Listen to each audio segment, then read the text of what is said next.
the amazing benefits. So we're talking about, why this matters. Or I often talk about why things matter. It's really important to start with thinking through why we'd want to sit down and draw a bunch of boxes and put all these things together. Not always the most interesting thing to do. However, one of the great parts of having an org chart is that it will help you to turn those conversations that are often deemed as difficult, those feedback conversations, into very, very easy conversations. What do I mean by that? If you've got someone with a particular position with accountabilities in your business, and they are not performing in alignment with those, then that becomes a very easy conversation to sit down and go, hey, Barry, you're accountable for delivering, 10 sales this week. That was part of your role in the business.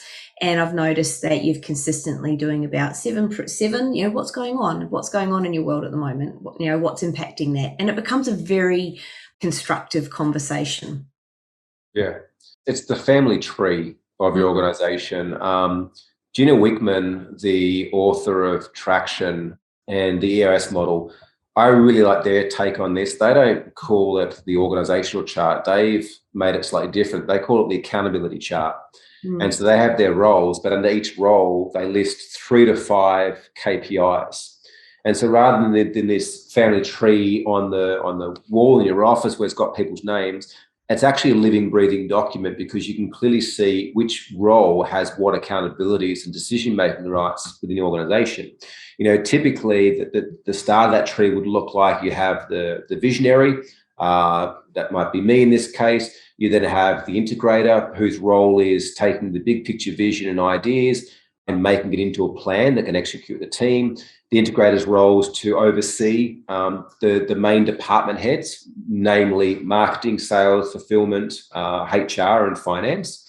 The integrator's role is to make decisions logically and to execute the business plan. But then you have those department heads that I mentioned, and their role is to lead and manage their team and the accountability of their team. So the marketing managers is to lead and manage the marketing team and the accountability of the marketing results, the sales for sales, and so forth. So it's just a very, very easy way to start to create some good structure and organization within your business. Very much you'll see that I talk about in the book how this leads up into vision and mission and how they are all intrinsically connected. But this also leads on to the rest of this mini-series and the rest of the books, where we then go into position descriptions, KPIs. We then go on to systems, and then finally end up with automation.